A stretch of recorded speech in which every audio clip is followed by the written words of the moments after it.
Donc, l'étape suivante, on veut interrompre le schéma limitant ou destructeur. Donc,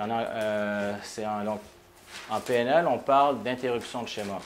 Souvent, l'interruption de schéma est utilisée pour vérifier si ce qu'on a fait est correct.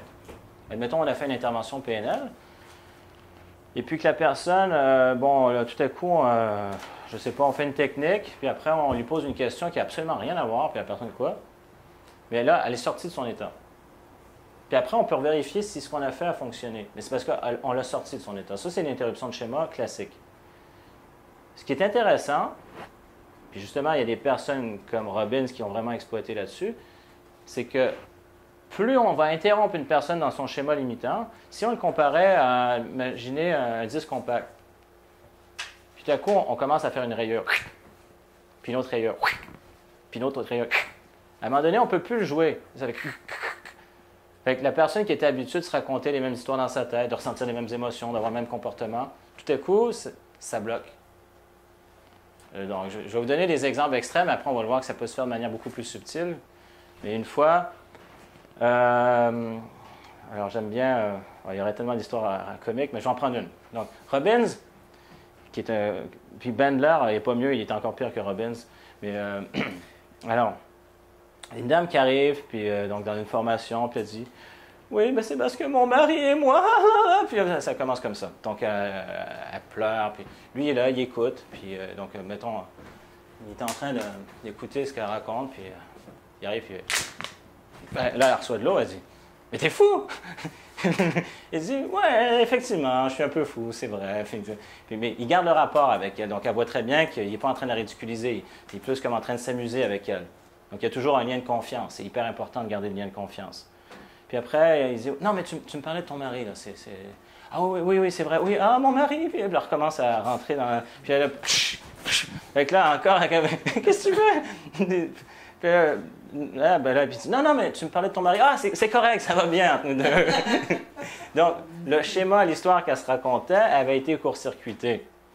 Et des fois, on se raconte plein d'histoires. Donc, je ne vous dis pas qu'on va prendre des exemples aussi extrêmes, mais on peut interrompre des schémas. Des fois, simplement, au moment où la personne elle nous parle de quelque chose, on peut poser une question qui n'a complètement rien à voir. Puis la personne, quoi? Non, mais je voulais savoir telle chose. Ah, je sais pas.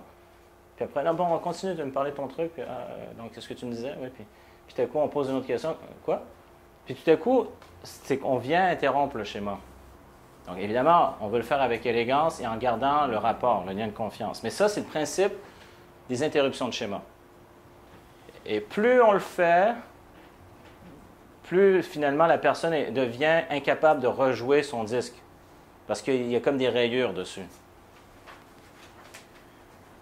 Donc ça peut se faire à travers des gestes comme ça peut se faire à travers des questions, ça peut... Quel exemple que je pourrais vous donner? Ah oui, histoire véridique, combien...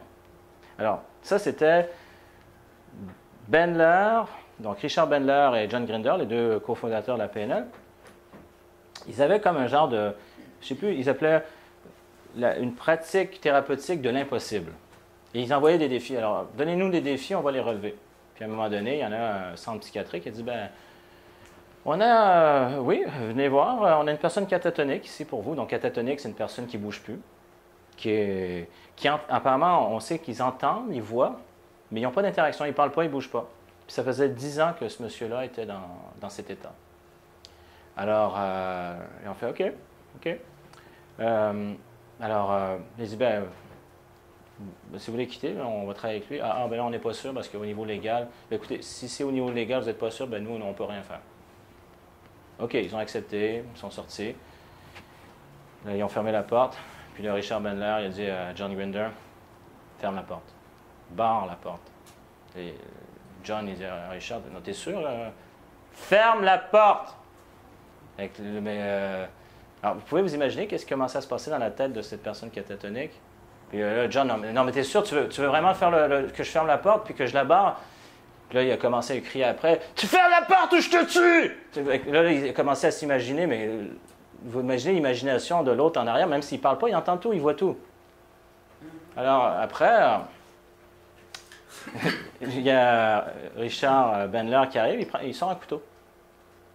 Il ouvre sa chemise au gars. Puis tout à coup, il prend un poil sur la poitrine. Ting! Prend un autre poil plus bas. Ting! Prend un autre poil plus bas. Ting! Il prend un autre poil plus bas. Ting! Puis il a été comme ça juste entre les jambes. Ting! Puis après, à un moment donné, il est arrivé à un endroit privé. Puis là, le gars est arrivé, il s'est levé, il dit « Si tu me touches, je te tue! » Incroyable! Donc ça, c'est avec Richard Bandler et John Grinder. Le gars, ça faisait 10 ans qu'il était dans un état catatonique et il a sorti de son état catatonique. Il y a eu une interruption de schéma. Parce qu'il était prêt à ce qu'on lui donne des drogues, des électrochocs, mais ça ne passait pas. Interruption de schéma. Donc, je ne suis pas en train de dire qu'on va être aussi extrême. Mais je donne ça comme contraste pour montrer jusqu'où ça peut aller. Donc, eux, ils étaient prêts à jouer le jeu jusque-là. Et ça fait des changements comme ça. Donc, être capable d'interrompre des schémas. Mais les schémas, ça peut se faire à travers une question, ça peut se faire à travers une manière d'interagir avec la personne. On va explorer cette partie-là. Mais déjà, d'ouvrir votre esprit, comment je peux interrompre le schéma? Des fois, je prends l'exemple avec mon bébé, il commence à chigner, puis tout à coup, je commence à danser, il me regarde, puis il arrête de pleurer. Parce que j'ai interrompu le schéma, c'est comme, il est comme, puis là, je me mets à chanter, puis ça a changé son attention, interruption de schéma. Puis ça marche avec des adultes aussi, il y a une manière de le faire. Ça marche avec les enfants. Ça marche avec les enfants, ils sont très réceptifs, mais il y a plein de manières de faire. Donc, question sur les interruptions de schéma. Oui. Le lien entre l'étape de créer la motivation, après ça va, et puis l'interruption. Oui. Dans le processus, si on a terminé, admettons qu'on a créé un levier. Donc là, il y a la personne de motivation, elle veut changer. Voilà. Ouais. Elle a décidé finalement qu'elle est prête à changer, ou bien ça se voit que... Puis l'interruption de schéma, alors, je vois pas. Donc l'interruption de schéma, c'est au moment où il y a le schéma limitant va se présenter. Si dans le processus, la personne est motivée et elle nous suit, on continue. On continue dans le processus à avancer avec ce qu'on est en train de faire. L'exemple où là, ça devient pertinent de l'utiliser, c'est que si tout à coup, il y a le petit schéma limitant qui se présente. C'est que, ouais, mais finalement, je peux pas. Ouais, c'est que. OK. Fait que là, on peut faire une interruption de schéma. Comment on fait ça? Faisons-le. Il y en a besoin. Ben, il y a plusieurs manières. Donc, des fois, je prends une fois un exemple, interruption de schéma. J'étais avec une personne qui était en dépression. Et souvent, elle est habituée d'avoir des petites tapes dans le dos, où les gens l'encouragent et tout. Et moi, j'ai fait l'effet contraire. Je l'ai amené vraiment à plonger dans sa dépression, ce que les gens ne font pas. C'est comme, elle veut aller vers le bas, c'est comme à la limite, si je fais une métaphore, j'ai pris sa main, allons en bas. Mais à un moment donné, elle fait wow! Fait que là, elle a comme voulu sortir de sa dépression. Et tout à coup, elle dit, ben là, je me sens mieux, mais ce que j'ai fait une interruption parce que la plupart des gens vont encourager, une petite tape dans le dos. Moi, j'écoutais, OK, oui. Donc la personne sait que je la respecte, il y a un lien de confiance, puis à un moment donné, c'est comme, oh, tu veux descendre en bas? OK, on y va, à 100 000 à l'heure. Puis à un moment donné, c'est pas habituel comme schéma. Donc là, ça fait une interruption. Il y a plusieurs manières de faire, mais ça, c'en est une. Ça crée de la douleur, puis la personne est ressortie de là, puis après, non, c'est bon, ça va. Donc ça, c'est une manière de faire. Mais c'est des choses qu'on va explorer. En ce moment, ce que je suis en train de vous montrer, c'est des étapes. Oui, oui. Mais je peux vous en donner d'autres, oui. C'est juste que j'ai du mal à comprendre en quoi le fait de plonger la personne encore plus dans son état de dépression ou aller vraiment jusqu'au bout, ça peut s'appeler une interruption de schéma. J'ai l'impression plutôt au contraire de la suivre au fond dans ce... C'est parce que la personne, souvent, va rester dans une zone qui est relativement confortable. C'est comme, ah, ça va pas, nanana, nanana.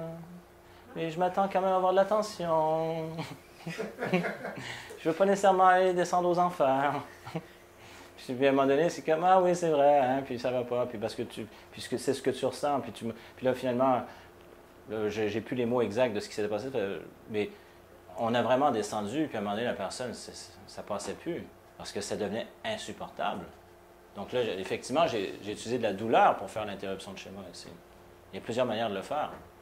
OK, donc entre l'étape du levier et puis l'interruption, ça peut être mélangé. Ça peut être, ben oui. OK. Parce que, Je pensais qu'il y avait l'étape. ben, ce que je veux dire, il y a une séquence, mais vous allez souvent voir, c'est pas coupé au couteau.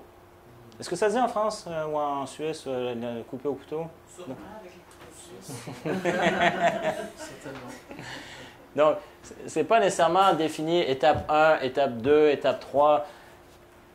On a une structure, mais effectivement, il y a des choses qui peuvent se chevaucher. On peut créer la personne, OK, elle a vraiment une motivation, on veut faire le changement, puis tout à coup, on fait une interruption de schéma, mais on revient là-dessus. On peut alterner. Mais là, je vous donne un ordre qui est proposé pour faciliter. Mais je regarde des formations, des fois avec Robbins, où des fois, il va sauter à une étape, puis il revient. Mais ça, c'est un modèle de base, un canevas. Ça ne veut pas dire qu'il faut absolument le faire de manière, je veux dire, séquentielle. Mais pourrait. Pas nécessairement. Parce que mettons que la personne est en train de rentrer dans son état. Donc, donc là, je donnais un exemple où j'ai amplifié. Je donne l'exemple que je donnais avant. La personne, par exemple, est en train de dire... Mettons que la personne est en train d'étouffer en pensant à sa job. Oui, mais maintenant, elle est en train d'étouffer. Ah, quand j'y pense, là, j'étouffe. Puis là, maintenant, quand t'arrives, puis quelque chose aussi bizarre que... Est-ce que ça t'arrive de péter des fois? Faire sortir l'air. Quoi? OK. Ben, Genre juste nowhere. mais en plus, c'est comme quoi? Oui. OK. Mais ça, c'est une interruption de schéma parce que ça n'a vraiment rien à voir, ça change d'état. OK. OK. Puis après ça? Après, bon, on continue. Oui, ça m'arrive. Bon, on continue. Donc, ce que tu disais, donc, tu dis que quand tu penses à ça, tu es en train d'étouffer, tout ça. Puis là, après, plus on rentre dans l'état, puis l'état est de plus en plus fort, pouf, Tu retiens aussi? on peut ressortir d'autres choses. Tu peux approfondir le même sujet? T'es sûr que tu n'as jamais fait? Oui, là, on rentre dans des conneries, mais... Et toi, est-ce que ça pue? C'est bon, je veux dire... Mais la personne, comment elle reçoit ça? Elle ne continue pas à élaborer là-dessus? Mais si elle sait qu'on le fait dans un contexte, OK. je veux dire, où les paramètres ont été établis, on a précadré au départ, on sait que la personne nous fait confiance, on a créé un bon rapport, qu'il peut se passer plein de choses, hein, c'est du coaching. OK. Là, elle va dire, bon, OK, tu m'as surpris, mais je te fais confiance, donc on continue. Parce que je sais que tu sais ce que tu fais. Je ne dis pas que si vous aviez commencé à coacher une personne sans lui demander son autorisation dans la vie de tous les jours, c'est plus risqué. Normalement, dans le travail qu'on fait, les gens nous le demandent. Donc, on a leur accord. On s'est fait dans un cadre. Oh, oui. C'est ça.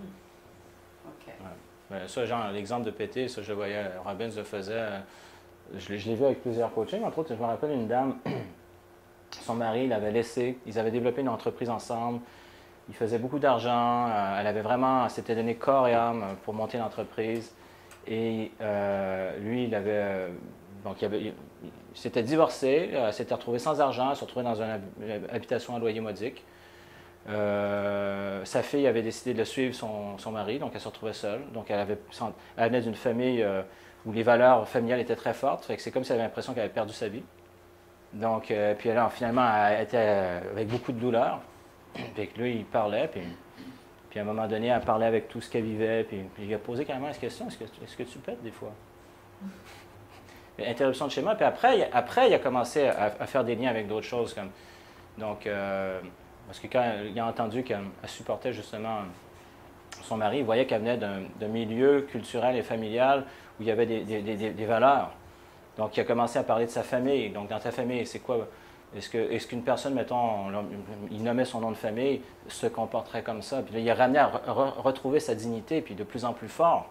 Puis après, quand ils ont fait un suivi, donc elle s'était réappropriée sa force intérieure et elle s'était rebâtie une vie, au lieu de se sentir brisée, qu'elle avait perdu sa vie.